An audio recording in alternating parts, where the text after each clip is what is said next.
नमस्कार, आप देख रहे हैं सूचना दर्पण न्यूज। तो आइए इस खास प्रोग्राम में खास मुलाकात के साथ हम आपको गांव शहर से लेकर हर क्षेत्र की समस्याओं, वहां के विकास कार्यों को लेकर अपडेट रखते हैं।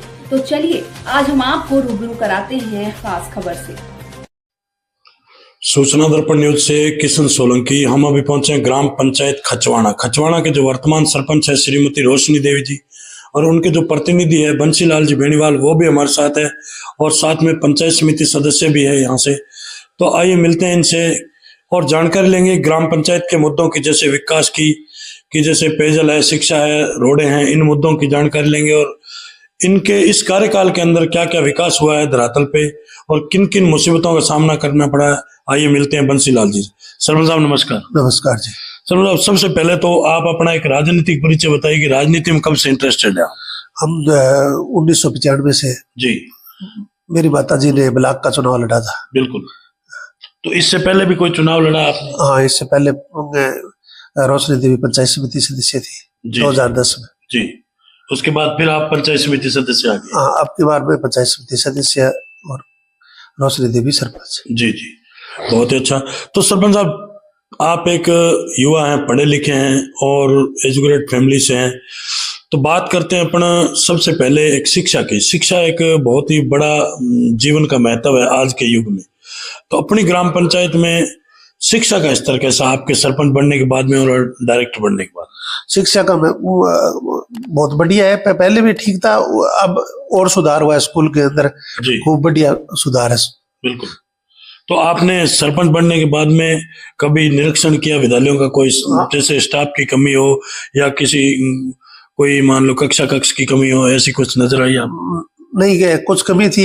एक कमरा पहले पीछे वाले विधायक से करवाया, अब एक शेड एमएलए वर्तमान संजीव बेनीवाल ने दिया है। जी जी, बहुत ही अच्छा। तो सरपंच साहब, जैसे बात करें, अभी एक मुख्यमंत्री जी द्वारा एक अभियान चला गया है, नशा मुक्ति अभियान।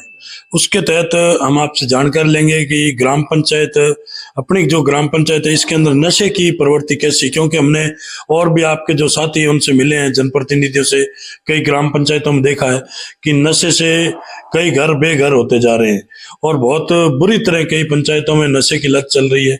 तो अपनी ग्राम पंचायत की क्या स्थिति है और इसको सुधारने के लिए आपने क्या प्रयास? नशे की प्रवृत्ति पहले तो कुछ थी, अब धीरे धीरे ठीक हो रही है और गांव के लोग भी उस पर खूब विचार कर रहे हैं। दोनों साइडों में नहर पर नशे वाले लोग बैठते थे, वहां पर दोनों साइडों में बिंदर बना दिए गए और हर आदमी नशे पर ध्यान दे रहा है पंचायत का। बिल्कुल। तो सरपंच साहब, जैसे बात करें नरेगा की, नरेगा केंद्र सरकार की योजना है। नरेगा के अंदर आपके इस कार्यकाल के अंदर लोगों को रोजगार कितना मिला है? रोजगार नरेगा के अंदर खूब मिला है। बीच के अंदर पीछे वाले एमएलए ने कुछ 12 महीने तक नरेगा को बंद रखा हुआ था, उसमें थोड़ा सा नुकसान हुआ नरेगा वालों की। बिल्कुल। और बाकी लगभग यानी कि लोगों को रोजगार मिला? हाँ, रोजगार मिला है। नरेगा यहाँ रुकावट नहीं, क्यों हर टाइम हम नरेगा को चलाते रहते हैं। बिल्कुल बिल्कुल।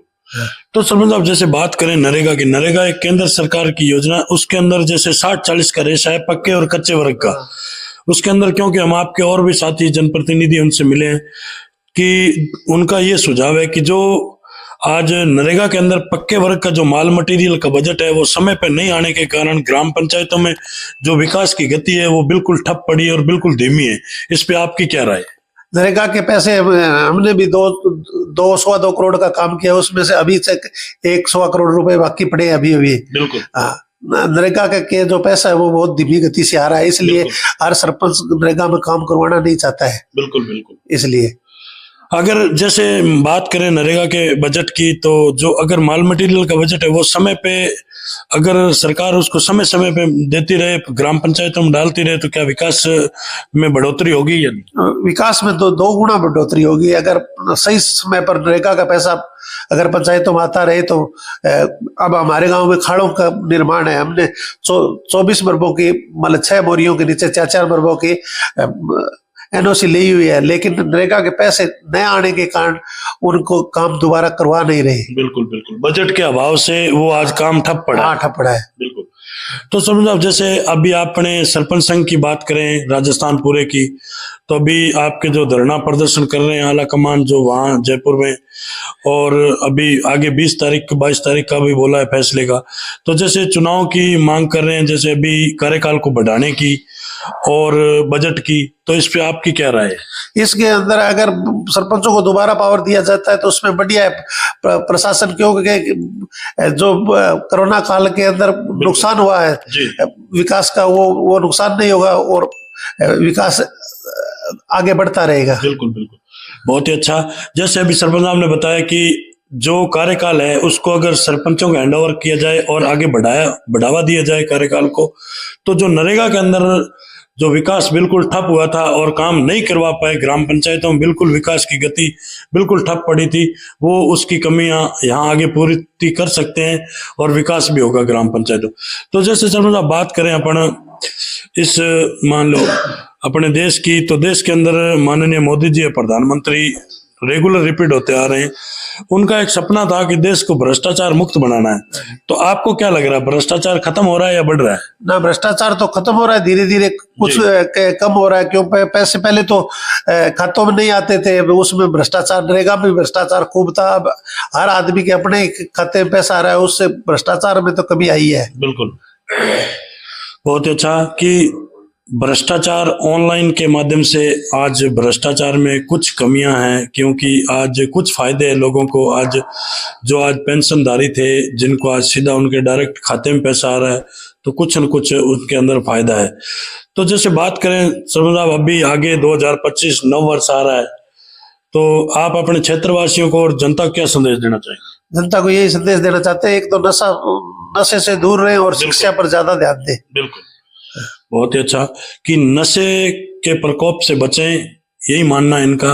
और नव वर्ष की हार्दिक शुभकामनाएं, क्योंकि इनका यही संदेश है सरपंच साहब का कि एक तो नशे की प्रवृत्ति से बचें, क्योंकि नशे से कई घर बेघर होते जा रहे हैं।